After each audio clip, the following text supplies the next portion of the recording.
सिद्धार्थनगर जिले के किसानों के सामने अब सूखे का संकट मुंह बाए खड़ा है। सिद्धार्थनगर जिले में खरीफ की फसल के लिए पर्याप्त बारिश न होने से किसान खासे परेशान है। परेशान हाल किसानों को अब सूखे का डर सताने लगा है। सिंचाई के लिए किसानों के लिए सहारा बनी नहरें अब सूखने के कगार पर है। गरीब किसानों को सूखी नहरें भी मुंह चिढ़ा रही है। वही जिम्मेदार अधिकारी किसानों की इस समस्या का निदान ढूंढ रहे हैं। खेतों में सूख रही धान की इन फसलों को पानी की सख्त जरूरत है। जिले का हर किसान आसमान पे टकटकी लगाए रूठे काले बादलों के हसरत भरी निगाह से देख रहा है कि कब मेघ बरसकर उनके अरमानों को खुशियों से भर देंगे। लेकिन वो बादल ही क्या जो वक्त पर बरस जाए। जिले के किसान एक तरफ कुदरत की कहर का दिल थाम कर मुकाबला अपने संसाधनों से कर रहे हैं। बची खुची फसलों में पंप सेट चलाकर पानी की आपूर्ति कर रहे हैं। लेकिन सूखे का आलम यह है कि जमीन पानी की कमी के कारण फट गई है। सिद्धार्थनगर जिले में सिंचाई के लिए पर्याप्त साधन है। नहरों का जाल पूरे जिले में बिछा है। हर ग्राम सभा में ट्यूबवेल भी लगे हैं, लेकिन वे सिर्फ हाथी का दांत साबित हो रहे हैं। नहरें सिल्ट और खर पतवार से पटी पड़ी है। ऐसे में प्रगतिशील किसान तो निजी संसाधनों से सिंचाई की जरूरत पूरी कर ले रहे हैं, लेकिन गरीब किसानों के सामने सिर्फ कुदरती बारिश का ही सहारा है। किसानों को सरकार से उम्मीद है कि उनकी इन दिक्कतों को देखते हुए इस जिले को जल्द से जल्द सूखाग्रस्त घोषित किया जाए।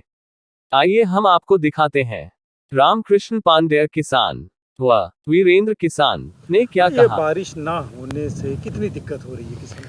सर, बारिश ना होने से कितनी दिक्कत क्या समझिए, सब लोग प्रभावित हो रहे हैं। हम लोगों की स्थिति यह है कि समझिए कि हम लोगों का बीज एकदम तैयार है।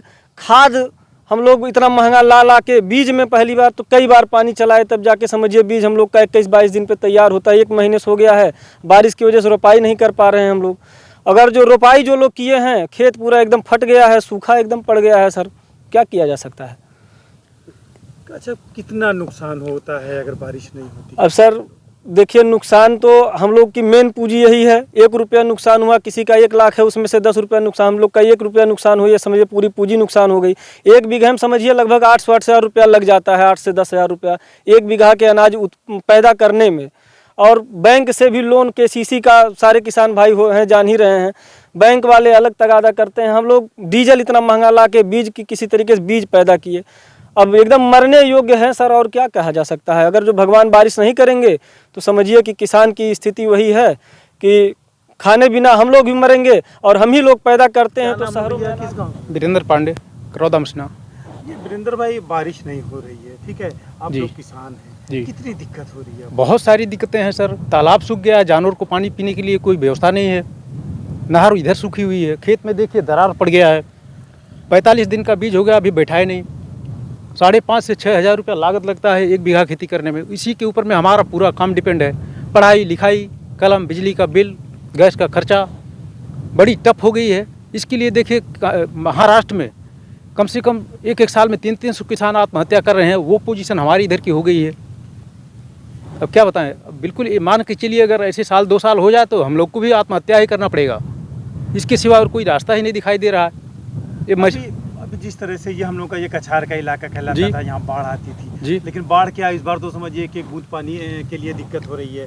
तो ऐसे में सरकार से क्या उम्मीद करते हैं? सरकार से सर यही उम्मीद है कि सौर ऊर्जा वाला प्लेट जो है एक कम रेट पे किसान को मुहैया कराएं, और इसका कोई टीम गठित करें कि वो आके खेत में देखें कौन सा किसान किस योग्य है, उसको मिलना चाहिए व्यवस्था।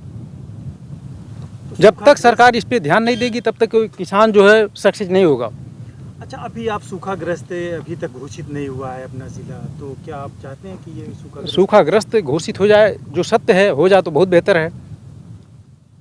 सूख रही धान की फसल और जिले में बढ़ रहे सूखे के हालात पर जिलाधिकारी संजीव रंजन ने कहा कि उनकी पूरी टीम स्थिति पर नजर बनाए हुए है। पानी की कमी को पूरा करने के लिए नहरों में पूरी तरह से पानी खोल दिया गया है और हर क्षेत्र में पानी पहुंचाने की कोशिश की जा रही है, लेकिन तालाबों में भी पानी कम होने की वजह से नहरों के टेल तक पानी नहीं पहुंच पा रहा है।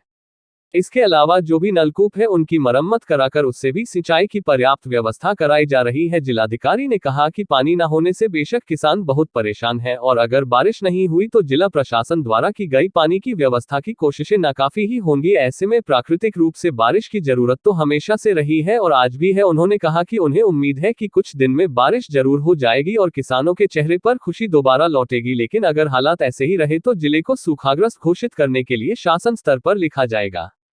आइए हम दिखाते हैं। संजीव रंजन, जिलाधिकारी सिद्धार्थनगर ने क्या कहा। कई दिनों से बारिश नहीं हुई है और जो ज़िला है, ज़िले में पानी की कमी हो रही है और ये इस समय जो है धान के रोपाई का समय है, तो उन्हें दिक्कतें हो रही है। परंतु जो ज़िला में लगभग 400 से ऊपर जो है नलकूप, राजकीय नलकूप उपलब्ध हैं, उन सभी नलकूपों को लिए निर्देश किया गया है कि उसे प्रॉपरली चालू हालत में रखें ताकि किसानों को यथासंभव जितनी सिंचाई हो सकती है वो कराया जाए। और यहाँ नहर की जो व्यवस्था है, नहर जो है हमारी बाणगंगा के तरफ से नहर आती है, तो बाणगंगा से निकलने वाली नहर भी है, फुल कैपेसिटी में चल रहे हैं और हमारा निर्देश उनको दिया गया है कि इसे प्रॉपर जो है इसे कभी भी अंडर कैपेसिटी न चलाया जाए जब तक कि बारिश ना हो। और समस्या हो रही है कि कुछ जगह टेल पे पानी पहुंचने में दिक्कत हो रही है क्योंकि डिमांड ज़्यादा है, तो उस नीचे स्तर तक उसके प्रेशर नहीं रह पाते हैं, लेकिन उस दिशा में प्रयास कर रहे हैं।